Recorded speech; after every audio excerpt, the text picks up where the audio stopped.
Hear from Jean Binta Breeze. How are you, Jean? Morning, one of those groundbreaking pieces from her. Nice to hear it for Child Month. Well, usually around this time of the year, thousands of university students would be preparing to participate in a work and travel program. But this year, the pandemic has disrupted those plans, leaving students uncertain and on edge. To help bring some clarity to the situation, we have with us Chief Executive Officer of the Students Work and Travel Program, Mark Foster. Good morning, Mark. Welcome to Smile Jamaica. Hi, good morning, Dale. How are you doing? I'm not too bad. How are you? I'm good, thank you. Very quickly, for those who um, are not as aware about the work and study program, tell us what it is and how it works. Well, the Work and Travel program is a cultural exchange program, basically, that is allowing us to understand each other's culture and foster mutual understanding to prevent future conflicts in between countries. That's what it's in a nutshell. Yeah. Approximately how many students do we have participating in the program? Well, Jamaica has the largest, Jamaica has about 7,000 going up each summer. But as you know, COVID, that may change this summer. Right. 7,000 from Jamaica alone. Where are they heading to? Is it mostly the United States? Do they go to Europe? Where do they go? We center mainly on the United States. That market is where the demand is, and it's more cultural ideal for us to go there. All right. What kind of work do they do when they head to the U.S.? Are there specific types of work that they do, or tell me, what do they do? Well, it's non-skilled jobs.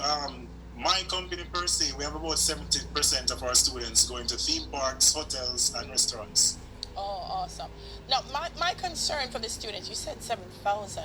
I know there are a lot of students that work and travel is how they pay their school fee and how they get themselves to university. Because I know most of them are tertiary students. What is it looking like for this summer? Well, we want to steer away first and foremost using the program just for school fee because without even COVID, that really is not something the partners encourage us to set it as because it's not a guarantee. Okay. But my main concern, however, this summer. I'm sorry, when you say not a guarantee, you mean they don't get paid? Well, most persons who, yeah, they do get paid. They fund the program through their employment with one job. Okay. But normally, friends pick up a second job, and that's where they get extra spending money to buy stuff, travel, and stuff like that. Okay, understood. My concern this summer, the main industries I told you about, the restaurants are losing millions. Hotels, as you know, in Jamaica, the enrollment in the occupancy in the US dropped from 80% to 20%, and theme parks are closed. So most of these areas that students go to are experiencing a downfall in the US economy. Right. What I appreciate about my partners and other partners for other agencies, they are keeping us abreast as to which employer wish to cancel and which one can actually guarantee that they can provide these hours.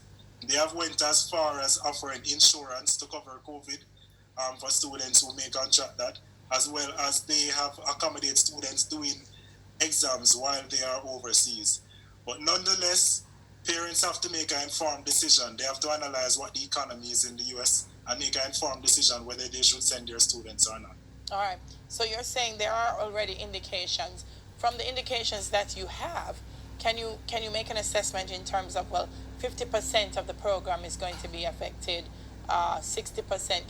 Give me some kinds of ideas of what will happen in terms of numbers. Well, things are changing so fast, but I know with my program, currently I have about 15% of my students that have deferred to next year. Okay. About 10% have cancelled. So you see, we're 75%, which is the majority. Students still want to do the program. The reason why I engage this interview is because I want students who wish to do the program to make an informed decision. Um, the students, you have to understand, they don't want to stay home this summer. Our students love to work, and they know that if they stay, they don't have a summer job. So they are willing to take the risk to try to capitalize on the investment. A lot of them took out loans. So if they take a refund, they won't be able to pay the interest on these loans. So I'm cognizant of what the students are thinking. But in terms of the cancellations, I realize it's high because maybe a few parents and students, they are not getting the accurate information as to what things are on the ground. So they need to make sure they take that in consideration. And the loans would go towards paying airfare. What would the loans be for? Yeah, the program fee on average is about 1,500 US, and the airfare is another 500 US on average. So the loans cover airfare, plane ticket, as well as, there's the embassy application fee of about 190. Right, but you're saying that it's possible to get a refund. You just won't cover the interest on the loan. Yeah, it's possible to get a refund. The Ministry of Labour is really working with the agency. They do a lovely job. The legislation covers it. Refund policy. They know that this year is a very peculiar year, however. So whereas we could accommodate full refunds for a few students because of the large increase of refund requests, we're going to have to meet halfway where the share cost is between the students and agency. Each agency has their own contracts that speaks to refund. All right, so I'm understanding what you're saying then. In terms of making informed decisions, the student has to decide whether or not I'm going to put money in and then maybe I don't get all of it back and things like that. What are some of the other informed things you think should drive the decision? In terms of the farm workers, many signed a waiver, and now we're hearing that some are saying maybe they shouldn't have signed the waiver and they weren't clear on what it meant. So what are you saying to the students who may still think of going on work and travel?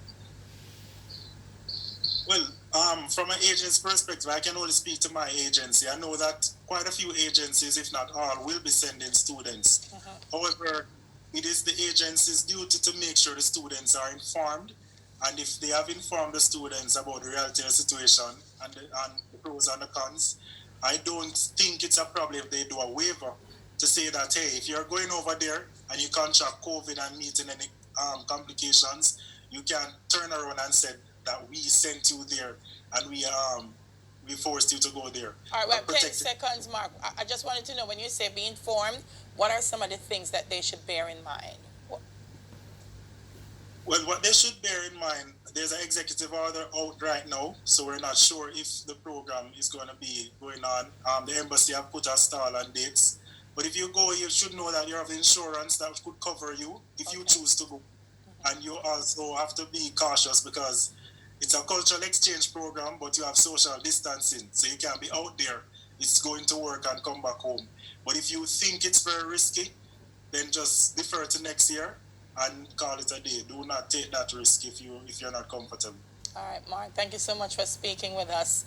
Like everyone else, we hope that COVID leaves us very soon and that the children who participate in the program will still get an opportunity to work and travel. Chief Executive Officer of the Students Work and Travel Program, Mark Foster. Stay with us, guys. We're going to make a quick fun stop. No, Dwayne is not going to sing. That wasn't fun, so we're not going back there. After the break, we're going to be playing a game called What Would Mom Say? We're going to be right back.